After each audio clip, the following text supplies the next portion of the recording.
The best advice anyone ever gave me was 2 words. You can't. And you know what my response was? 2 words. Watch me.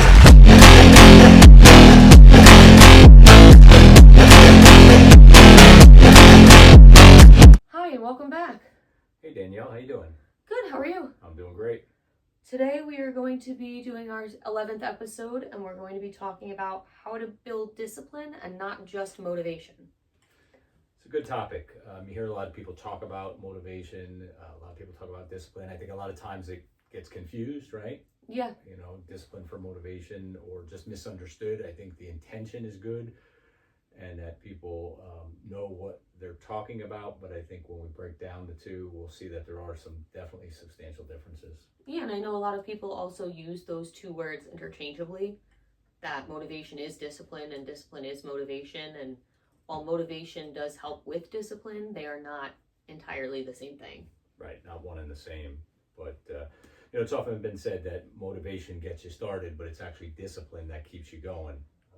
That's probably a very fair assessment. Yeah, absolutely, I would say so. So let's talk for a minute about why people feel motivated but often still fall off their plans. And this can apply to anything in life. This can be fitness, business, personal goals, things like that. Well, I mean, I feel most people, they become motivated and then something gets in the way or something happens and they kind of lose that motivation and then they never get it back or they try again, and it's that whole like falling off the wagon. Yeah, and I think breaking it down, motivation is really temporary and more emotional. Would you agree? For sure, absolutely. And discipline is more of a, I would argue, a trained, repeatable, reliable source that keeps you focused. It's also more of like a lifestyle. Yeah, I think that's a good way to put it. Definitely, you develop a certain lifestyle. And I think if you have discipline, it applies pretty much to all aspects of your life. Sure. Well, let's talk a little bit from our perspective of why this topic matters to athletes, professionals, parents, leaders, like we said, across the board. And we can talk a little bit about how disciplines played a role for us in our training, our personal lives. But I think it's important to talk about why this matters, because in anything, whether it's athletics, like we said, parenting, whatever, if you're only doing something when you feel motivated, you're not going to stick with it. Absolutely. You're going to kind of fall off once the emotion, let's call it like the New Year resolution feeling, Yeah. New year, new me, new year, new body.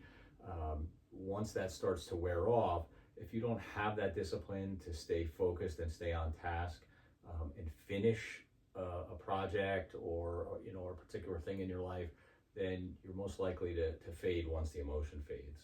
Absolutely.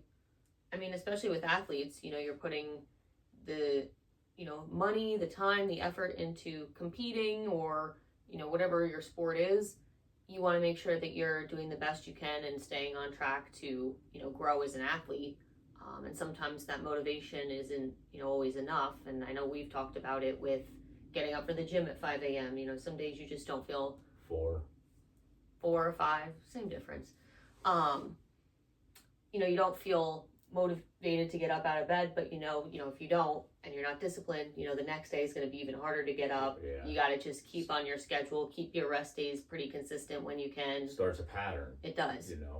And what you're talking about is being influenced by your mood instead of your process. And that can be affected by your environment or, external validation. If you don't have that partner pushing you, if you're tired, if you have, maybe you're not feeling your best and you start down that path, to your point, you're likely to make it become acceptable because it becomes your new emotional acceptance and you start following that wrong path.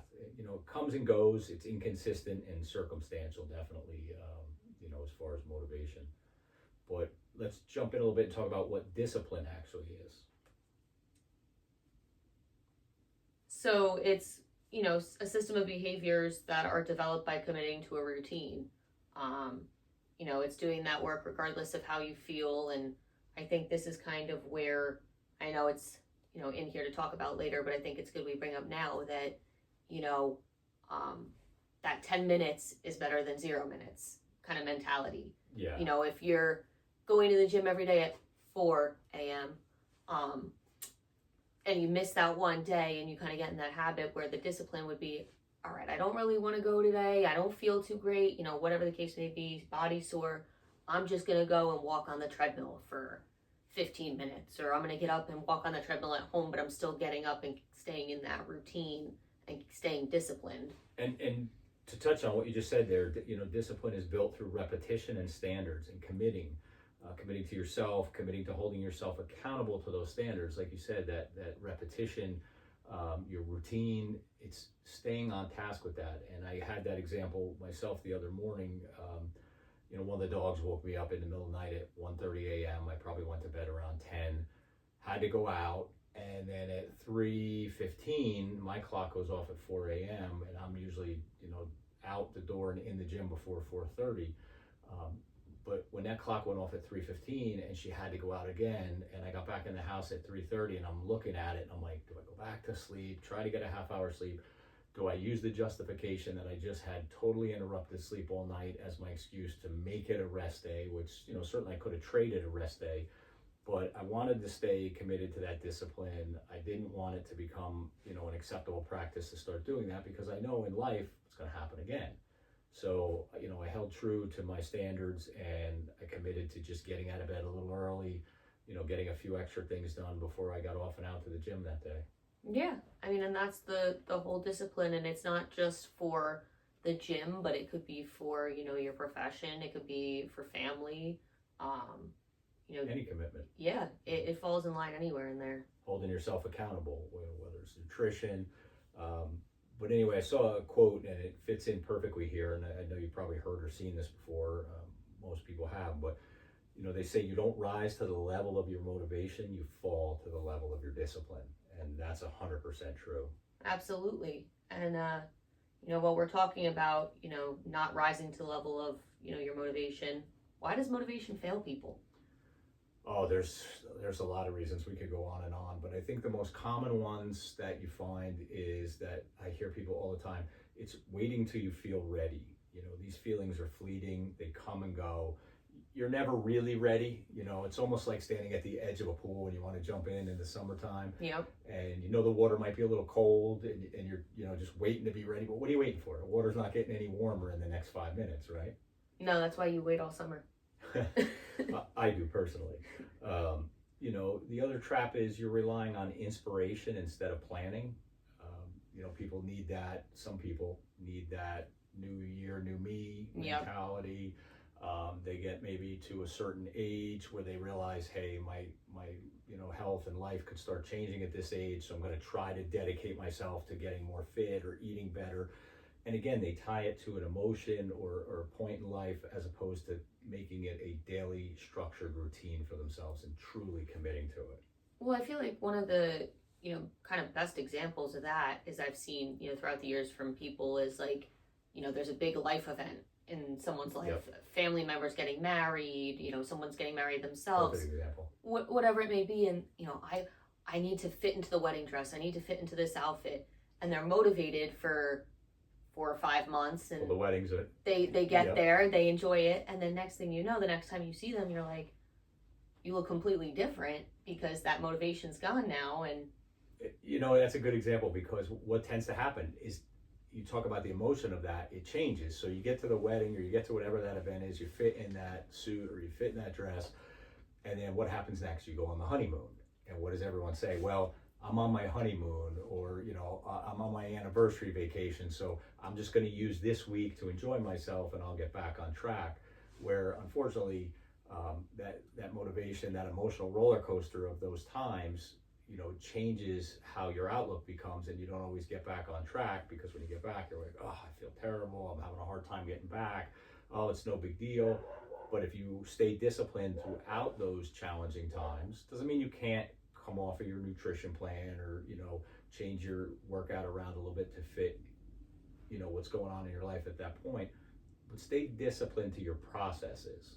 Well, since we're on the topic and we're giving examples, I have a good one for discipline when it comes to something very similar to that, which you mentioned vacations.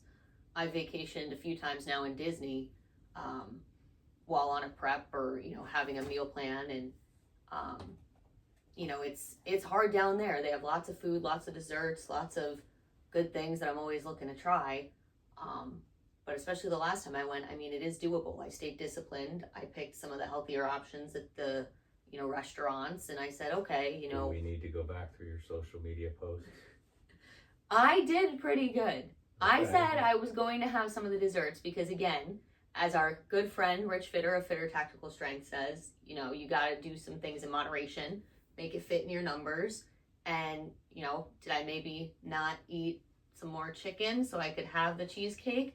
It fit in the numbers. Oh, But and I love Rich's posts when you post something and he posts that picture of himself that says, "What part of no did you understand?" I mean, I see that on your Facebook too, so it's not just me. But the discipline was still there, you know. I ate the, you know, the chicken or the turkey instead of, you know, having the loaded tater tots or, you know, whatever it was. And I stayed as disciplined as possible, but I also knew, you know, that was a vacation. I was actively working out, getting 40, 50,000 steps a day. So I knew I had, you know, a little room. I was still getting the exercise in and not skipping workouts and eating poorly.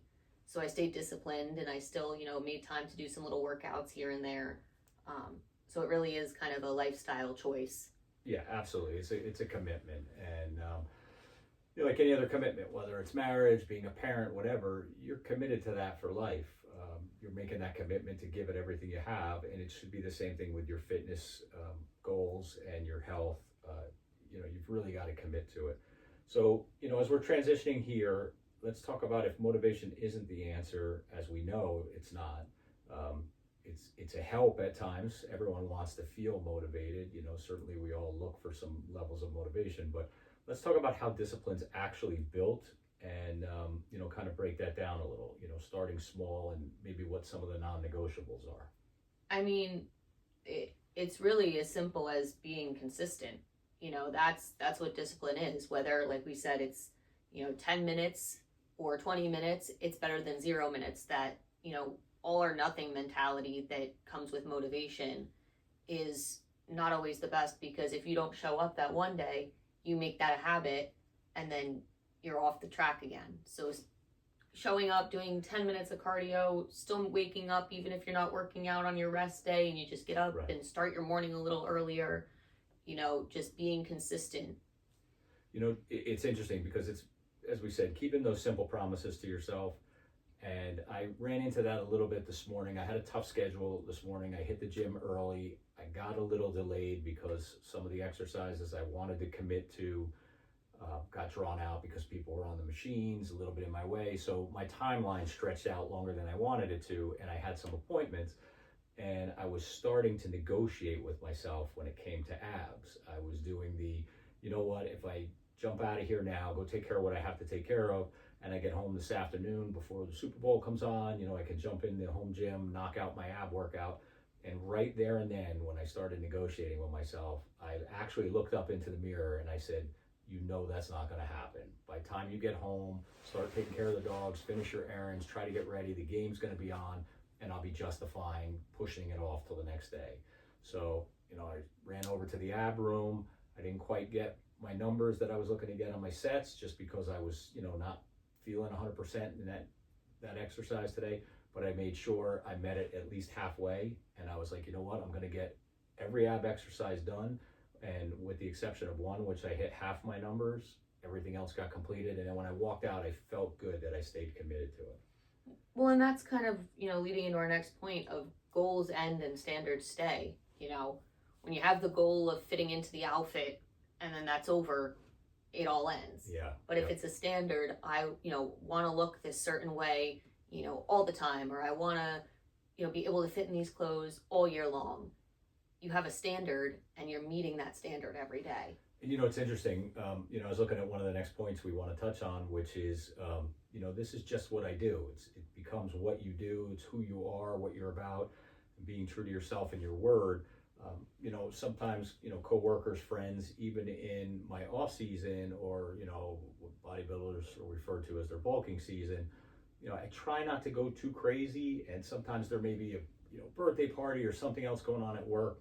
and you'll decline maybe the cake or something else because you know that particular day just doesn't fit into your even off-season macros, or you know it's going to send you down the wrong path. And I have people say to me, well, you know, why are you doing this yourself? How do you do this? You're off season. You can have what you want, right? But it's hard to explain to people that you set that level of dedication so that you stay committed to it, and it doesn't mean you just turn it on and turn it off. Well, yeah, I mean, I'm a sweets person. So if I have that one piece of cake and they say, oh, you know, anybody want to take it home? Next thing you know, I'm going to be the one raising my hand because I've now gone down that hole where, yeah, if it fits in my numbers and, you know, especially if it's a celebration that, you know, maybe was for myself or, you know, I'm not going to completely turn it down, but, you know, maybe I'll have a little slice of the cake, or, you know, you don't want to get yourself off track. You want to stay disciplined, and you want to, you know, stay true to that lifestyle you've created for yourself. And I think as natural bodybuilders in general, we're all careful with that stuff, because when you talk about fitting things into your macros, you know, as Rich Fitter has said in the past, you could certainly make pizza your breakfast every day. It's just going to limit everything else. You know, it's not the best choice, it's a choice. So you don't want to start making the wrong choices and letting them fit in and adjusting everything else around it later on. It just doesn't make sense. So, you know, we'll talk now a little bit about structure and how structure actually beats willpower. It's not just about willpower, it's about having that structure to get around it. With that being said, do you want to talk about, you know, scheduled workouts? Yeah, I mean, we have our own schedule. Everybody has a schedule that works for them, but certainly scheduling your workouts and having that built into your calendar keeps you committed to it. It helps keep you on track. Obviously, you need to remain flexible. You know, things come up, whether it's work related, home, personal. You know, us as first responders, things change all the time. But having that discipline will carry you through those challenges when you face them. I think, was it last week you had a day where you got called out in the middle of the night, you couldn't make the morning, so you adjusted your day for an evening workout? Yeah, I mean, there's times that I'm able to move around rest days, but if I've taken my rest day that week, and I don't have any more left and I need to get into the gym, you know, I'll structure it around that. And that's why a 24-hour gym is perfect for us, because there's some times that I get out late, need to get to the gym at 8 o'clock. And, you know, if a gym's closing at 9, that's not optimal for fitting my full workout. But, you know, I'll make it work based on whatever my schedule is that day, or, you know, move around the rest days if I have to. And having that structure in place and that schedule in place really makes a difference. So for me, I know that I have a double shift coming up on Monday.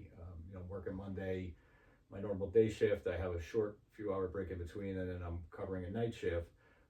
So it's going to be a long day for me, but I'm already in the process of preparing my workout for tomorrow morning, what I'm going to do, how much time I have.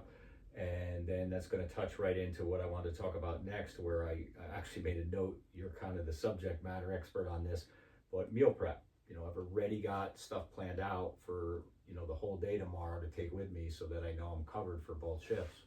Yeah, I mean, with meal prep, I do it very different than you do, but again, mom helps you a lot with your meals, Yeah. And that works for you. But for me, you know, it's very rare that someone's home at the house or able to help me with, you know, meals. So on Sundays, that's my day. You know, I sit down and I say, okay, I like to eat overnight oats for breakfast. That fits in my macros. I make them, I have them prepped, and they're set up for the whole week. And then I pick one meal. I make it really easy. I pick one meal. You know, if it's chicken and rice and green beans that week, it's prepped for the whole week. They're in the containers. All I have to do in the morning is grab them and go. And then it doesn't make that decision of, oh, well, what do I want for lunch? Okay, how am I going to fit this? I already have it pre-fit for the week.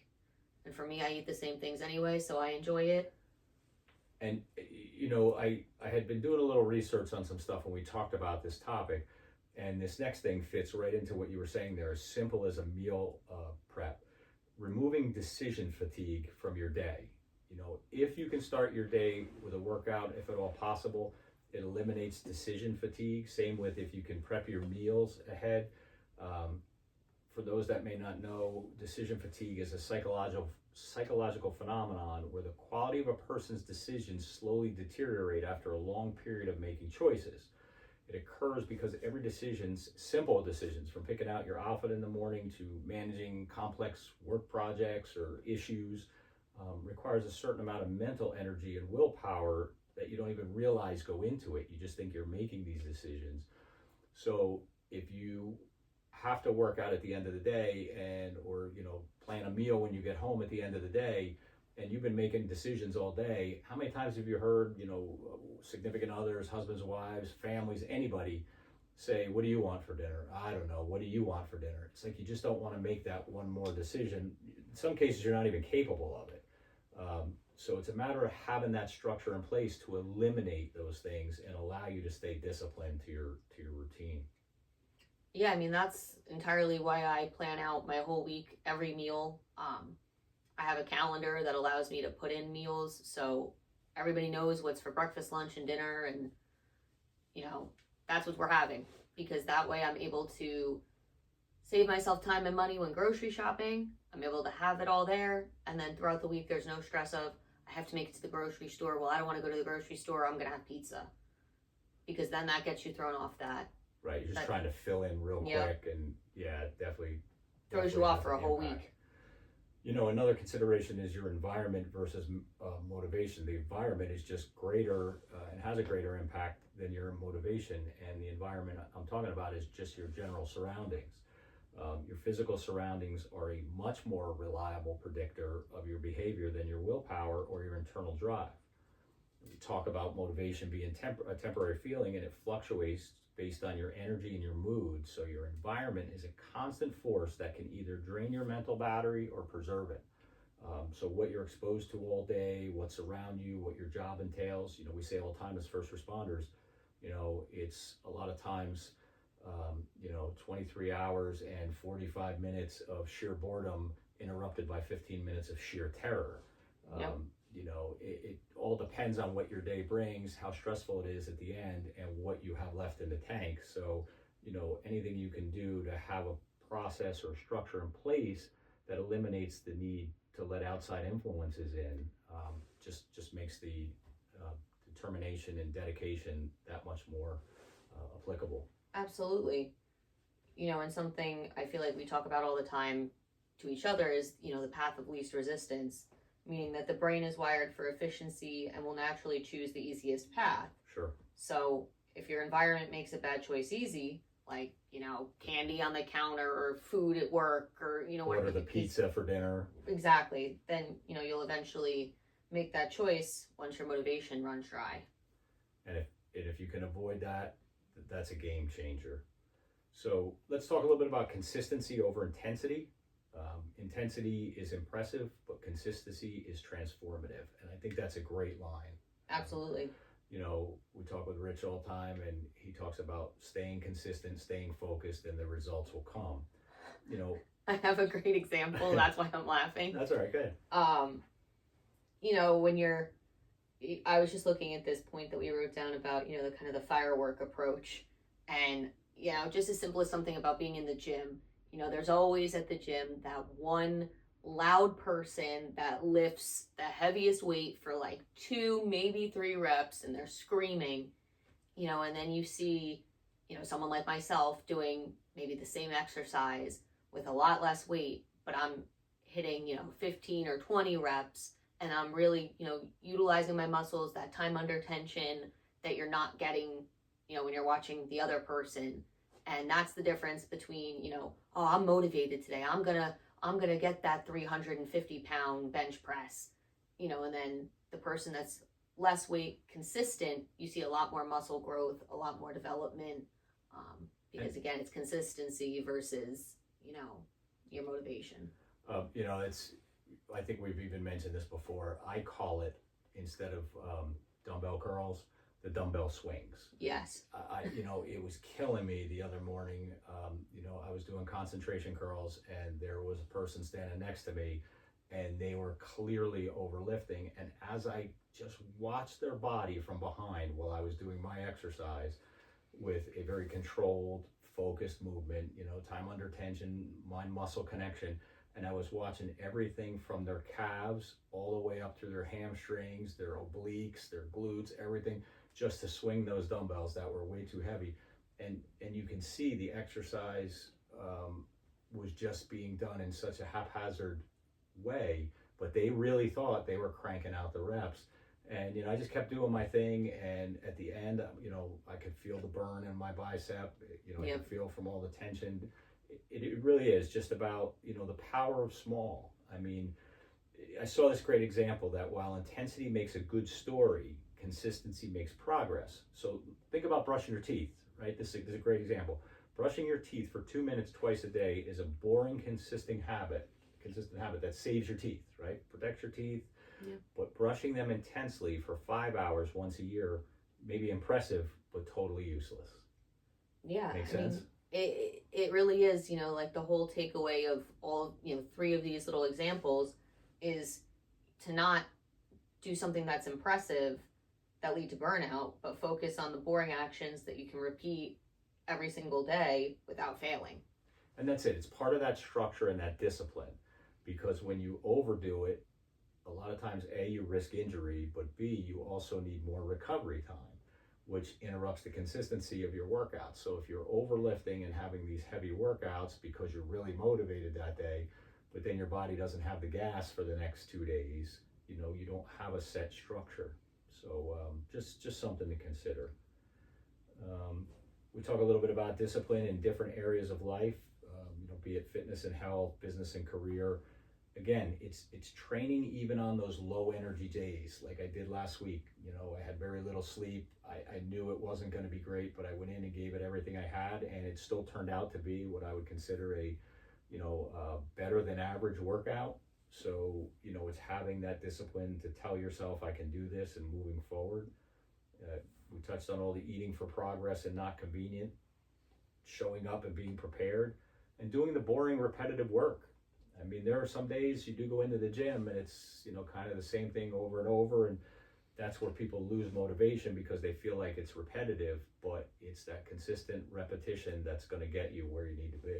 I mean, even being disciplined in your, personal life or relationships, something as simple as that, I've been learning myself is, if I'm not on call that week, when I come in the door, my work phone goes on silent. And it sits there so I can be present. I'm not checking it. I'm not looking at emails. If it's important, they can reach me. They have my other, contact information. But be present. Sitting down and having dinner and asking, how was your day? And what did you do? And, building that connection is also important. Keeping commitments. Yeah, I mean, though it's hard, the one thing I always, praise you on when I talk to people is, yeah, you missed probably most of my birthday parties growing up when I was probably from like 7 on because you had an event that always lined up with my birthday. But I don't think you ever missed a dance recital. I don't think you ever missed a basketball game.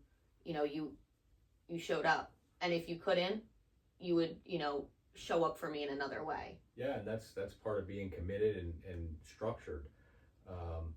Let's touch on the emotional discipline. This is definitely a learned skill of taking consistent action regardless of how you feel. We've all had those days where you're either cranky, angry, pissed off. It's just taking control of your own emotions. And like we said, while motivation is that fleeting spark, the emotional discipline is the steady engine that keeps you moving when that spark dies. It's keeping that momentum going forward, not letting it die, pushing yourself. Not about being robotic or suppressing your feelings. We're not talking about anything like that. It's about leading your emotions so they don't lead you. Don't be emotion driven. Drive your emotions. Think about it for us from a first responder perspective. It's basically response over reaction, in other words. First responders can't act emotionally. And I've seen some in my career that did that, and it usually doesn't end well. Right. For either side. But it's future over feelings. It's a contract with your future self to do what you committed to, even when you're tired, discouraged, or totally unmotivated. I mean, personally, when I'm feeling, that way, I sometimes look back at like pictures that I have of myself from, 2, 3 years ago, even further back, when I'm feeling really unmotivated or upset or, I just don't feel like going. I look at pictures from when I was injured with my knee, and I think back to the time where I couldn't, get off the couch, or I couldn't get out of bed by myself, and I needed someone to lift me up because I was, so injured. And that version of myself would have killed to get up at, 3:45 in the morning to get to the gym. So, that's my motivation sometimes, to stay disciplined. So you can use your motivation to be disciplined. You can look back. Oh, absolutely. They can connect. They can connect, but you need the discipline in there as well, or it's never going to stick. Right. Yeah. I've heard it said motivation is like taking a shower. You take a shower every day, but if you don't take a shower one day, it's like not having that motivation. You gotta have that discipline to get up and get in the shower every day. Let's talk about some action steps for a minute that can be taken. Let's think for a minute and identify one area where you rely on motivation. I would suggest everybody think about that. I think we all have some level of motivation that we rely on for certain things. Sure. And try replacing that with one disciplined habit. Set a minimum standard. Your worst acceptable effort. What's my worst acceptable effort in scenario A, whatever that is for you? In our framework of consistency over intensity, a minimum standard is basically the floor of your habit, the absolute smallest version of a task you commit to doing your worst, most exhausted, decision fatigue day. So something that you can commit to no matter what. Absolutely. I mean, you got to challenge yourself if you want to grow. Yeah, there's, growth doesn't happen in a comfort zone. We all know that. Let's talk about, let's say, a weekly challenge. Okay? Go ahead, Danielle. Let's talk about that. I mean, you got to commit to just 7 days of no excuses, no overthinking, and just showing up. So be there for yourself. Yeah, I mean, when I was going through the police academy, the one thing I think everybody told me that, has either gone through an academy or knows about them, the one saying was, you can do anything for 20 weeks. Yeah, absolutely. 22 weeks, whatever it was. Whatever your academy is. Same thing. You can do anything for 7 days. So why not prevent excuses, don't overthink, and just show up for 7 days and see. Go ahead. Yeah, then look back over your progress for that 7 days and feel the rewards of staying disciplined to the task, and use that as your model to commit to 30 days, then commit to 90 days, then the next year until it becomes your accepted norm. I look at it, from the religious side, depending on your religion. For us, we go through Lent, and as kids and stuff, everybody gives up something for Lent. Yeah. And you start to realize whether you give up candy, whatever it is, junk food, or usually the common ones, when you get to the end of that period, A, you feel good that you did it. B, you feel like you got to do it because you're being watched. You're thinking, God's watching what I'm doing. And then you realize, C, I feel much better not having that in my body. So when you look back and you realize I can do that for that Lent period or that set time frame, you can just extend it out. Yeah. I mean, once you get through, the 7 days and then, the 30 days, after that 30 days, I would say it's becomes like routine. You get used to it. Your body's, repeating it. Yeah.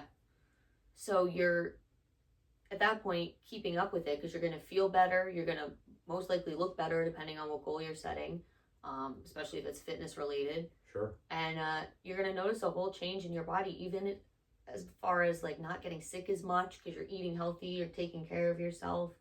You'll start to feel and see the discipline, and it'll become easy. I've had people say to me, oh, why do you punish yourself, when it comes to nutrition and working out, or maybe shortening my sleep patterns on certain schedules to accomplish my daily goals. And I tell them, discipline isn't punishment. For me, it's freedom. It's the freedom of having to choose and struggle to make decisions, the freedom to accept your patterns and norms, which, guide me or guide you to your success.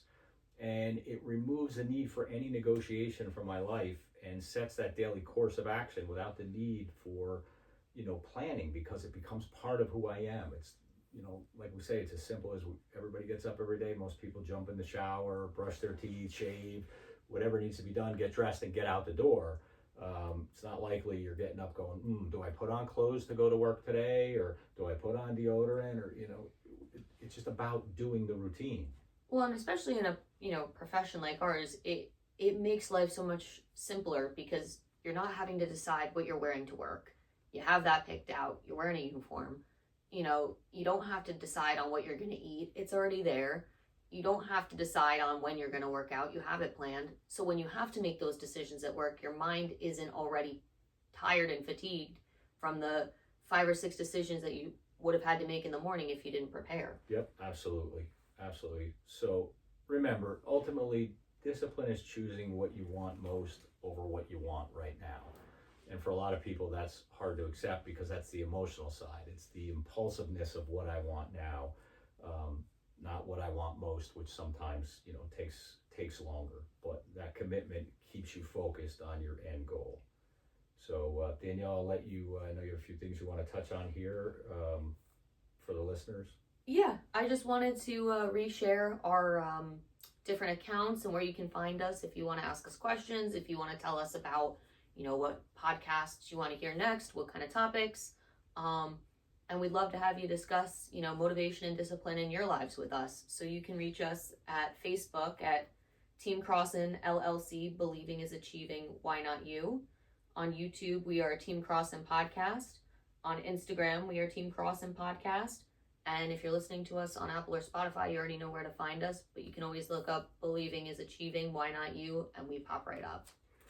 And listen, we would ask, please go ahead and share the episode. There may be somebody that can benefit from this that maybe help them find their structure and discipline and understand that it's not so bad and the good sides of it.